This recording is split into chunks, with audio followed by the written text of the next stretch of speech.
from the carry conversation as well. I think the Valentina going in front beside the Valley, you've got big ultimates from TODAK. Two, in fact, the Ruby and also the Faramis. And these two, well, it all boils down to how Hoon actually pilots that Valentina. These game-changing ultimates could in fact benefit the Valley more than TODAK. Truth be told, going into this draft, I am worried for both teams because they have very small box control. Correct. When team fights happen, you have to find a better re-engage because look, your tanks, they come in and it's very honest. You have that jump from the Kufra, you have the pull from the Ruby, and then you both technically have a cult altar. Yeah. So with that being said, it really comes down to who finds you first and who has the better angle. Looking at this game, I want to see the first 3 minutes. I kind of feel like that will dictate how everything is going to shape up. I want to see if Joy can actually control the EXP lane. We are expecting that Joy will go to the EXP. And Hayabusa, I gotta say, looking at Team Hot, it didn't look well. I hope I see a different Hayabusa here with Rival piloting the Hayabusa. Here we go, game number 1 in a best of 3. It's TODAK versus the Valley.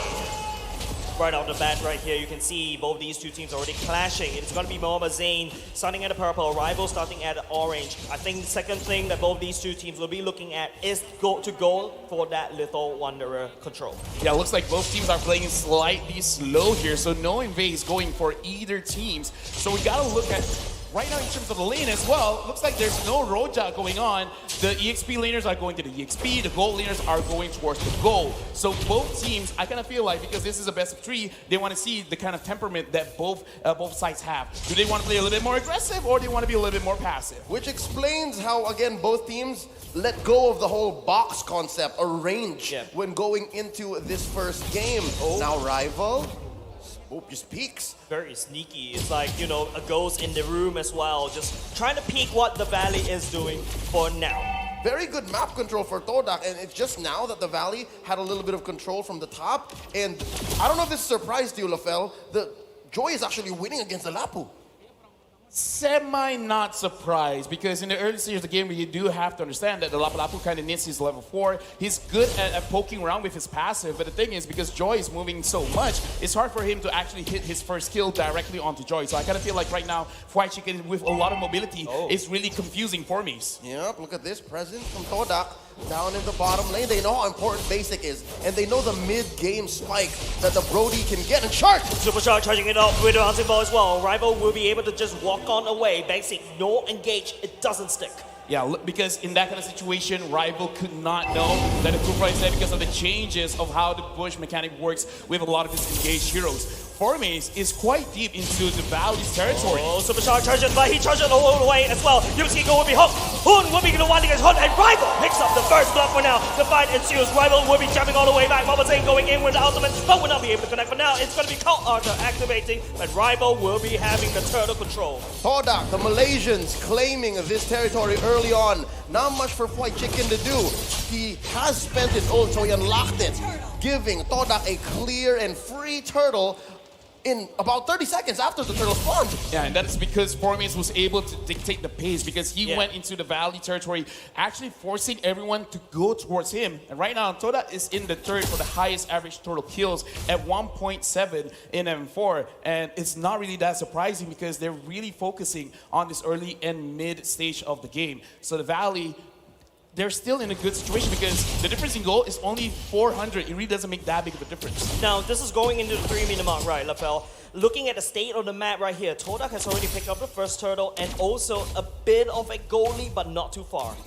With 200 on the map, the Valley knows that that was a hard first engage. This is where TODAK is strong, and that turtle really just wasn't ours. So they're waiting for Basic to come online, for Basic to build a little bit more. The power spike, Shark get pulled. Shark get pulled, the Super Shark will activate out the flicker to over the wall, but it's going to be not going to be able to stick. The Cult Archer prove it so difficult for TODAK to handle. So I hate to say it, but I think I was right when I said no box gaming for both teams, and TODAK is just finding the better and earlier and more decisive engages.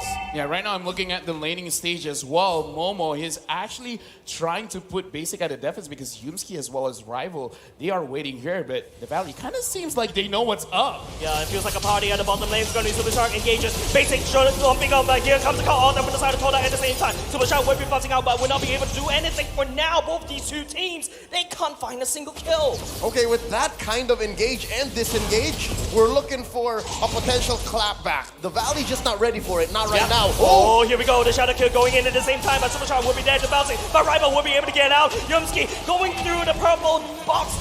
Well, they're small the whole thingy. Will be able to get all the way, but Hood terrifies him, and Yumski figures out the I'm a Venom will be able to miss. White Chico Gun looking for more, but he'll be trying by Chico Guys at the same time. Four Maze will be trying to put out some damage, but members of TODAK is running away. Chico Guys 1 HP, but will not be able to survive. White Chicken activate the Vengeance, but will also fall as well. It's a trade. Oh, another one falls. An expanded and extended team fight. All this while, the Valley was just using that to buy time. They get the second turtle. Yeah, looking at this, it could be a game where we're looking at whoever pulls the trigger first, because the way that you got to go in and out of the team fights, you got to micromanage all of the timings, the ults, the spells, because looking at the itemization right now, Joy already has that Genius 1, so a prolonged team fight will be pretty good for the Valley because quite a lot of magic damage is on their side. Rival here, having the Hunter Strike is great, is good, but I don't think the Valley anyone will be really alone, so he can't really maximize the power of the Hayabusa. Yeah, even if Fried Chicken does go a little too deep, you can already see that Fried Chicken's building hybrid.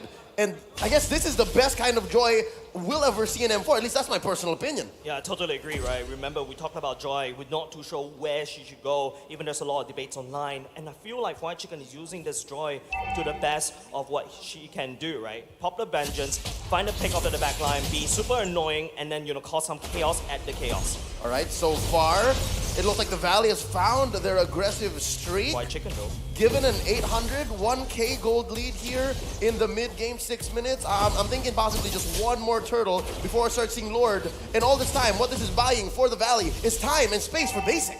Yeah, right now Basic is looking pretty good because we got to remember that the Brody is pretty strong in terms of burst damage and has been buffed up recently in the previous patch. So people are like, oh, maybe he's not that strong mid-game, late game. No, not really. Brody right now is actually a monster. So if he can wait out for Chico Guys to use his ult, then Basic will pop off in this game. I feel like what the Valley is trying to do right here is, right, I don't think they're looking for the kills. They're just trying to scare off TODAK, make sure they don't engage, use Brody, use the Basic to basically push down the turrets very slow. Look at the bottom side. It's really hurting for the side of TODAK, but Supercharge charges. Yupski tries to spin, Supercharge actually catches. Yupski all the way at the back line, but Chico Guys activate the call on both sides. Activated call out there as well. It's going to be the battle of the sustain and both sides, but Momo, he's actually free-hitting. Basic jumping and Chico Guys drag 4-5 members. It is a disaster. Overside from the Valley, and Rival is still alive as well. Trying to output some damage, but the sustainability coming up in the Valley is still there. But Rival, the assassin, oh my goodness, he's still going at it as well. Fried Chicken buying some time, but the damage is down. 3 men goes down for the Valley. Fried Chicken still trying. It's 4 Maze and Rival. 2v1. Fried Chicken still gets it, shutting down the rookie jungler. And all this time I was gonna say, 4 Maze fashionably late, but not enough time to kill Fried Chicken. Well, looks like the Joy with the Vengeance is the answer. That's right. I gotta say, this is a good style for both teams because whether it's a good decision or not, if someone says goes in, everyone goes in, and that's what we see from Dota because it was quite an over-aggression because Momo, he flickered in trying to get those kills, but he put himself in a very, very tough spot where he received a lot of damage from the Valley. So I like this level of play. I like this level of trust, but they got to make sure that the right calls are being made. Yep, slowly we are seeing how that head-to-head graph came to be. We're seeing now how the Valley can come back, find these angles, and again, take control of the mid-game. There you go, that last turtle went over to the Valley. You see that Basic has built his Malefic Roar. So as soon as he gets like at least 2 stacks on somebody, someone's going down. Yeah, I really don't think this is a really good fight from the side of TODAK. They're just trying to put some pressure on the top side. Mobazane is already here. Just shoving them away. Need to protect Fried Chicken as much as possible. He's doing quite well as well. Try to put the attention more towards the EXP lane so that the Brody does have better farm. Trying to push down these turrets. Right now, it looks like TODAK's idea is they're trying to get any kind of objective because that's the way that they can equalize the goal. Because if they try to fight, it's really not going to happen. So they're trying to stall it out, try to see whether they can actually get this top turret. If they can't, they're kind of in trouble because this gives a lot of time for the Valley to set up something anywhere else. Oh Oh, Super Shark. It is going to be Rival, the first victim. Shadow Kill all the way in and giving away the turret in the mid lane. So much map control for the Valley now. Oh no, they're gonna answer. They're gonna Another one, find Yumski. Yumski will be at the flicker will be coming to at the same time. That is one flicker burn from the side of TODAK. All right, so what we saw there was TODAK setting up a huge top lane siege, but the Valley being maybe a step and a half ahead.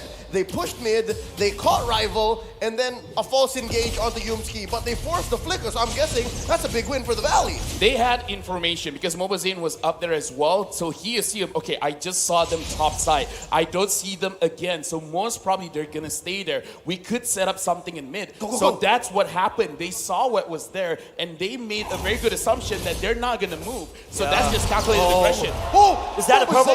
He did! That's the purple bar stolen by Mobilelegends, and Grab that's that purple. the biggest problem. If you have your mid lane cracked open, but now the Lord has spawned. This is the first Lord. Don't forget, TODAK doesn't really have a good Lord control. Oh no, 2K ahead, and you can assume that a lot of that is on basic, and a lot of that is on fried chicken, and he's rocking that mystery shop. So best believe he's making the most of that gold more than 4 maze. 10% is gonna go a long way, especially for a team that likes that mid-game power spike 10 minutes in, and it's very difficult to find a way for TODAK to get in there. We're looking at least all ults being online and looking for that engage. Who's gonna get in first? My goodness me, Mobilelegends already chunked down the third Lord, already half HP, but looking for White Chicken, look at him go. He's looking for the pickup right here, but he's gonna get stunned right now, but Mobilelegends at the same time, White Chicken fought so much time for the Lord to be taken away by the Valley as the Valley collapse on top of TODAK. 3 members has already gone down, 4 mates, and also fighting for dear life, but would not be able to survive. Rival, the only one left. Super Shark, man, he set it up so well as well. Since everyone is so clumped up together, there is no way this Hayabusa could work. So right now, TODAK, they're really losing all the engages on Super Shark. He's really shutting them down hard. And now they're making their way into the base. That shield pop. Chico guys forced to use the cult altar early. too early and too late at the same time. Yosuke will be dragging it down. Look at the damage from Momo. Will not be able to connect. Basic, show all the way back by the Hood coming in with the call out of his own. And Rival gets knocked up in the air at the same time. It is going to be Momo trying to output some damage on the backside, but will not be able to connect for now. Formace will be able to take down one something for now. As Hood will be taking down Chico. The stun going in. Formace, what are you going to do against Momo Zane? A show of sportsmanship between Zane and Formaze. I love how much this young man has grown from North America. We used to know him as these marksman junglers, as the assassin junglers, and now look him. He's playing Fredrin. I mean, both of them know you're not gonna die, I'm not gonna die. Might as well show the world that we still love each other. So that was a very good defense. So the way that I'm seeing how it's gonna be played out is you gotta look at Hoon, which ult does he take, as well as you gotta look at Yumski. In this, look at his replay, look at Yumski. He's the only one that could reliably stop Super Shark. He can buy 0.5 seconds for TODAK. That is what TODAK needs, that 0.5 seconds. If he is nowhere near the engagement of Super Shark, the team fight is going over to the Valley. And because of that swing, there is a huge gold lead now for the Valley, approaching 8,000 gold. And what does that look like in terms of items? Looking at Brody right now, he only has 2 offensive items. The rest is defensive because he understands my role is actually to survive as long as I can. Right now, I can still play. Going in, Momo, look, Rona, Yumski will be trying to delay some time. What was when the battle TODAK, but Yumski, he's taking a little too much damage from the side of basic. Mobilelegends already looking for the Chico guys to kill at the same time. But look at White Chicken, he's delaying so much time against Momo. Formace will be trying to fighting out the call, also going in to try to kill, activated by the TODAK as well, but will not be able to buy enough time. Peter Bryce, what do you have for breakfast? I want some. This Brody knows what he's doing. It's a throwback to M2 That's Carl Teasy, winning that world championship, building the marksman this way. They're going to clear this wave, and they're going to take their time. Discipline is the call here, 13 minutes in. Right now, I kind of feel like TODAK, if they really want to take a fight, they kind of got to take it in a very open space because closed spaces is very good for a Kufra. So inside your base, around the river, not inside the jungle. If they do want to fight, don't fight in the jungle. I know how strong Ruby is in the jungle as well, having AoE control. control. But at this point, you gotta respect Super Shark. Pick your fights at the right location. With this current location, it's not good for TODAK. So they gotta keep this in mind in their next fight. And the same can be said about the Lapu-Lapu as well. If you're in those tight corners, those alleys, it's kind of hard for Formays to predict where to land the bravest fighter and all the following skills. So that again allows White Chicken to just go rough shot straight into the back line. Now this Lord, it's as free as it gets. All right, gratis as they say here in Indonesia, giving them what, a close to 10K goal lead. You're looking at a state of devastation. There's nothing that TODAK could do. No contest, no nothing at all. TODAK would need to lie flat at their base and just basically watch the animation there. The Lord has been taken down, given over the side of the valley, and this could be the very last push. This is one last option that they can have, and that is don't care about your friends. If your friends die, let them die. Just move around the map. You have a Hayabusa because look at how the valley's playing. They play together. So if they're playing together, 1 or 2 lanes is going to be open. So try to attack those lanes. Would you prefer that it be Rival or Formays who does that? Because it's Both. only one of them. No, both. Do both. Just trust that Yumski, Chiku guys, and Momo can protect their own base. Just Delta split. Just Delta split. If you're gonna lose anyways. No, not like this. Not like this, Falafel, not like this. The conceal play going in. The Lord is already rampaging all across the base for now. Bottom side has already been destroyed by the side of the valley. It's up to TODAK to try to defend. No one is committed anything for now. It's going to be Superstar charging at the same time. Look at the defense coming up from TODAK at the same time. White Chicken going on the back line. Momo will be able to do some damage. The Lord is still getting chunked out by the side of TODAK. Nice defense, question mark, but that will be it. But Yomsky, he goes in. The Cold Oaks are going to be activated. Sunlight is going to be a full fast battle in the bloodbath happening in the base of TODAK as the valley will slowly make its way to the core. And they are not going to stop there. They are not going to go down without a fight as they will be chunking down on the core for their sweet victory. The Langar has been quelled for now. Game 1 goes over to the Valley. Yeah, looking at that, I kind of feel like TODAK, they gotta look at Super Shark and they gotta look at the drop in terms of White Chicken's potential, because I've been talking about White Chicken as well, that it kind of looks like he doesn't care what kind of hero he gets. He will always make sure that he wins the lane. So maybe in the upcoming draft, you gotta really make sure whatever hero Formays picks up,